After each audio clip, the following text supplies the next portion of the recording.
Good evening, ladies and gentlemen. You're watching NDTV. The National Green Tribunal has directed 53 cities which witnessed decline in air quality to submit a complete report on the contribution of each polluting source and the measures that they've taken to reduce pollution. Now, the tribunal was hearing the issue of air quality decline in different cities across India as reflected in the air quality index maintained by the Central Pollution Control Board.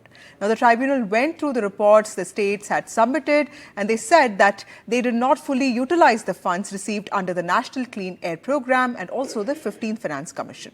Now, the NGT, in fact, has asked all cities to disclose the contribution by each polluting source in terms of identified pollutant as per source apportionment and also progressive reduction on account of measures taken.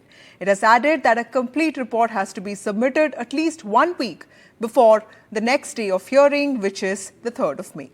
Last year, NGT asked for a comprehensive plan for the entire NCR to deal with air pollution after observing that some of the measures taken so far had just been knee-jerk reactions. It has also pulled up states for farm fires in the past and also those with large-scale vacancies in Pollution Control Board. But this time, the NGT has gone a step further, asking states to have clear-cut plans not just combat air pollution, but also raise timely resources to do so, given the gravity of the situation. So will this finally get the cities cracking down on addressing the problem of air pollution? That is the question we asked tonight. Joining us on this discussion, Bhavreen Khanduri, who's an environmentalist and also member of My Right to Breathe. We have Dr. G.C. Khilnani, who's a doctor, and also Dr. Anil Gupta, who's a board member of the Central Pollution Control Board. But before that, let me go across to my colleague Vedant, who's been reporting on this issue. Vedant, so what does NGT in its order say and how significant is this observation? Well, absolutely, Vasa, it's extremely significant and the timing is very significant. As you know, Bhavreen and Dr. Khilnani on your panel would agree, we at NDTV have really been committed to talking about air pollution round the year, which is why the NGT's order not coming at at the peak season of pollution is very significant. Now, very quickly, let me take you through what the NGT says. Two important findings. One is that there is an underutilization of funds allocated and given to various states. And now remember, the NGT also says that there are various cities that have not furnished reports as to what's really happening, and these are the cities where air quality has recorded a significant dip in the past couple of years particularly. Now the data we are looking at is from 2019 to 2023 under the National Clean Air Programme or the NCAP, and the funds allocated based on that. But two important points, Vasudha. One is that the NGT says that the states must not be over dependent on the centre for funds, and secondly it says that the states should evolve their own exchequer solely dedicated to pollution and realize that it's an extremely important problem to tackle, and the states at their level must identify causes of pollution. That is very important because as experts would also tell you that pollution has to be treated at its source level. What are the various sources? Well, vehicular pollution, industrial pollution contribute the most to the air quality crisis in cities like Delhi and even in cities like cities of UP and Bihar.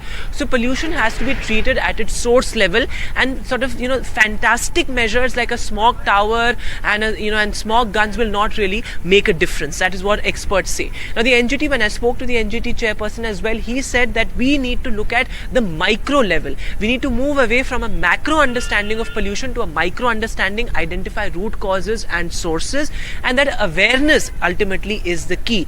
This is of course a huge judicial intervention because earlier also we have seen the Supreme Court intervene, but this time the NGT has really cracked the whip in a sense, saying that all states and cities, they are also identifying cities that are most problematic in this area, the most vulnerable, and those cities will be will receive special focus and from the state government. So the NGT says identify causes and work around the clock and not just during the peak season of pollution, and a larger understanding of pollution, looking at it from a micro lens and not just a mere macro lens. So that is what the thing is. And my last point, Vasudha, that when I was going through the data, there's not just a stark difference between the funds utilized and the funds given, but the funds allocated and the funds given as well. So there was some portion of funds that was earmarked and allocated that was not given. So there are multiple layers that we need to examine. But of course, the basic point is that we need to look at it round the clock and identify sources of pollution. Vedant, also help us understand what comes next, because now the hearing is going to be on 3rd of May and the states have been asked to submit reports. What can the states do and how legally binding is this, and how, what kind of pressure are states on to sort of, what kind of obligation do the states have to fulfill the NGT's mandate? Well, remember, this is not the first time, Vasudha, that the NGT has intervened. The National Green Tribunal has time and again pulled up various states, Delhi particularly, multiple times in the past, saying that, you have to do something about, the school-going kids, that they go to schools in such air quality where you have, the PM 2.5 almost 80 to 100 times the safe level.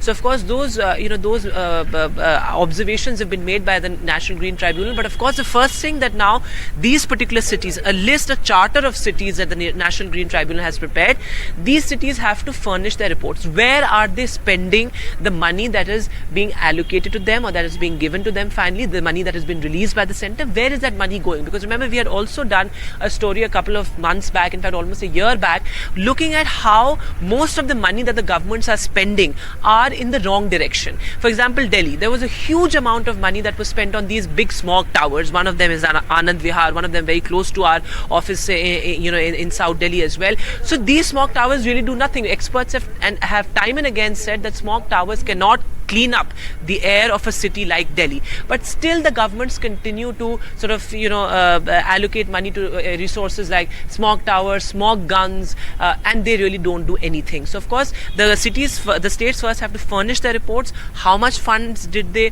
utilize? Where did they utilize them? And the average rate of utilization is abysmally low. It's less than 40%.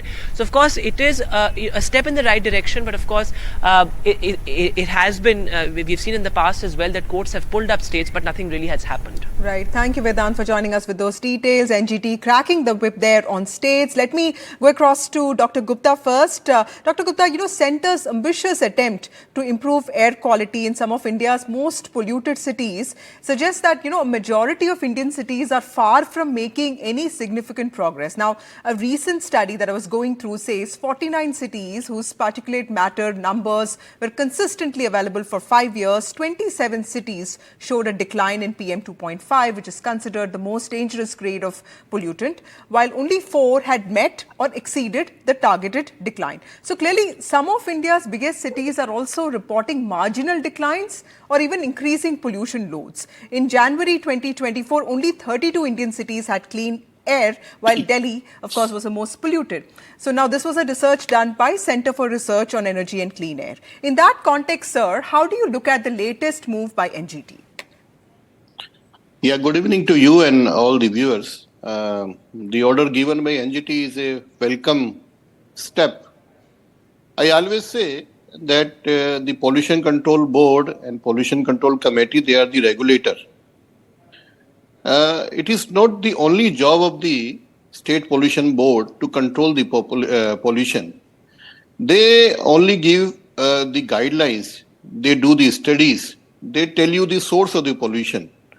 It is the duty of the state government or the civic agencies to control the pollution.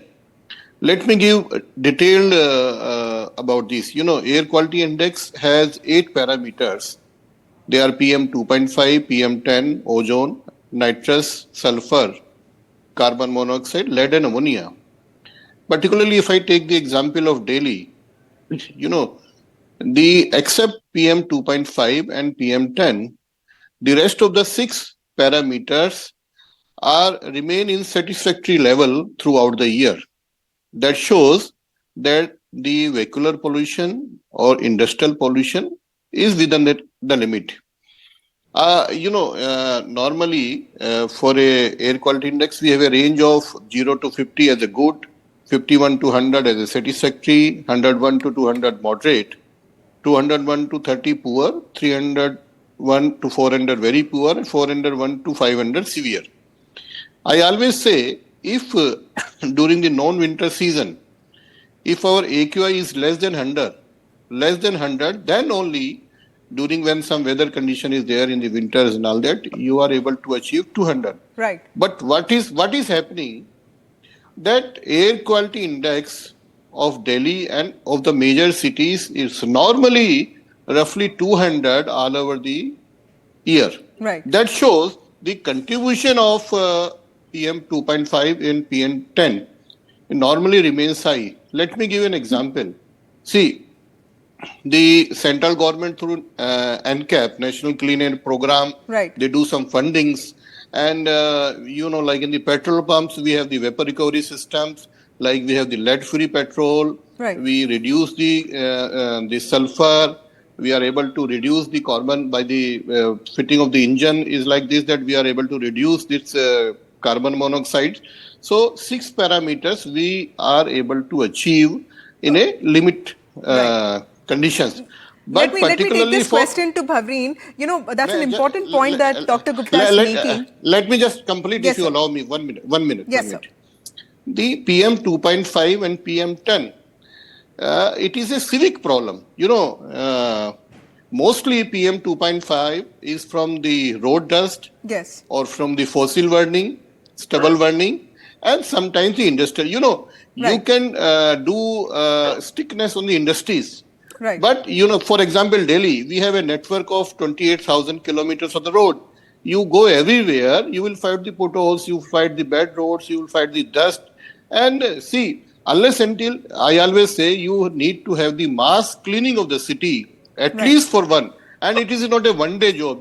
For a pollution, I always say, to keep a good environment, you need to have a one-year So plan as consistent well as a efforts 5 are what plan. is required. Bhavreen, see, 5 years after the National Clean Air Program was launched in 2019, Delhi's, has still failed to meet its 2024 target of bringing down the annual, PM 2.5 and also PM 10 concentrations by at least 30%. Now, Delhi is part of 131 cities that did not attain targets for improving air quality. And this is something that you've also been pointing out. And we've seen that over 9,000 crore have been released by the center under NCAP to help these cities meet their targets. Now, explain to us, why are cities failing to meet their targets, and also, this underutilization of funds? Yes, Vasudha. So, mostly all the points have been picked up very well by Vedant and Dr. Gupta. I'll just come to the point, seeing the constraint on the timing, that, now, I mean, you said a figure, an aggregate figure, but Delhi has now been allotted only 2.5% of the funds, which is ridiculous. The most polluted city probably of the world, capital of the world, has got only 43 crores or something like that. So obviously there is, there seems to be no intent in that sense. Now, when we're talking of, micro, level of work, the systemic changes come from the courts and from the policymakers, the politicians. But it is at the micro level, what Vedant mentioned, that is where the local governance plays a role.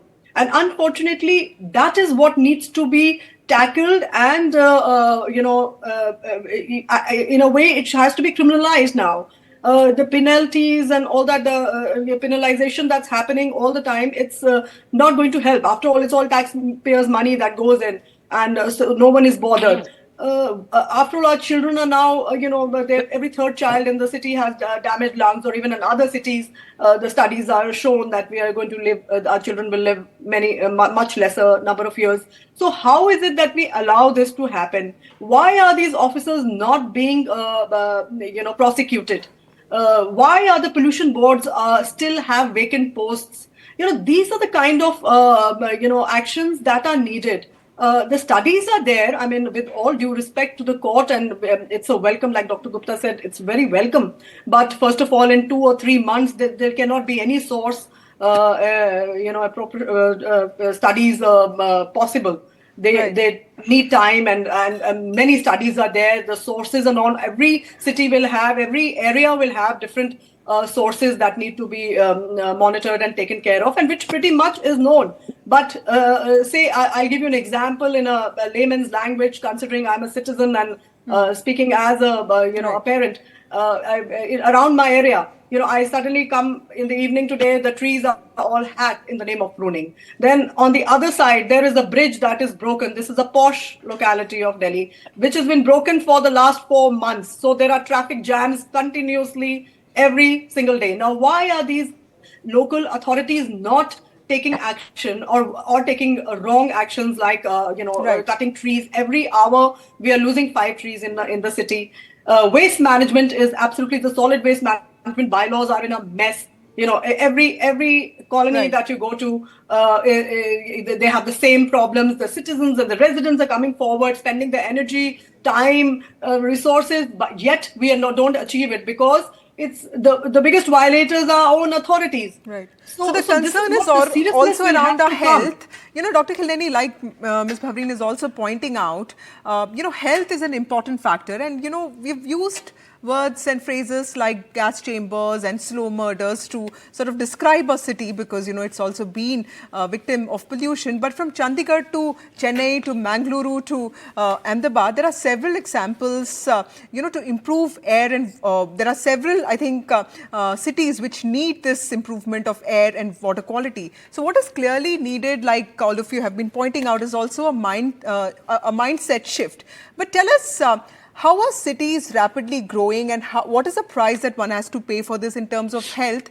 What is the kind of impact does this have on the health, especially of the working class population, that may not really have resources to afford quality medical care?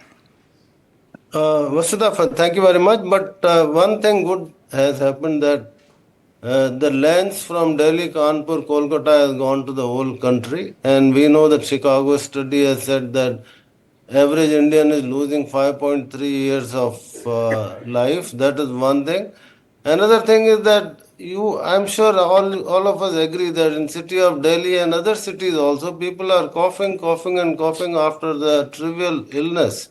And we actually, pulmonologists and doctors, finding it helpless, ultimately giving them corticosteroids and so on and so forth. But that's not one thing. It's not a question of 5.3 years. It is the quality of life. It is the way we live, the way we sleep, the way our brains are being polluted with bad air. So our health is in a severe jeopardy. Previously, the people were looking at only Delhi people as a very people living in a very bad quality air. But today we know that all the cities. Another thing I want to point out, that the Delhi pollution is not generated in Delhi only. It comes from 300, 500 kilometers around Delhi. Only thing that we have a disadvantage of geographical position, that Delhi and NCR is subjected to that. As a Right. pulmonologist, I can tell you that the viral infections, which generally known to cause 3 to 5 days of illness, today we are seeing severe pneumonias, we are seeing deaths in the elderly people, we are seeing prolonged illnesses because of that. And of course, we know the studies are there. The Right. Dr. Pandey study has shown that there is 25% increase in the emergency visits with COPD, asthma, Right. and heart attacks. The mortality rises with each 10 microgram of PM. And unfortunately, I don't agree with the first speaker who said that the Delhi pollution is somewhat in control as far as the PM Okay. other Okay, we'll have to take parameters. that offline, sir. Thank you all of you for joining us on this very important discussion on countering air pollution. NGT has cracked the whip and has asked 53 polluting cities to have a plan in place in 90 days.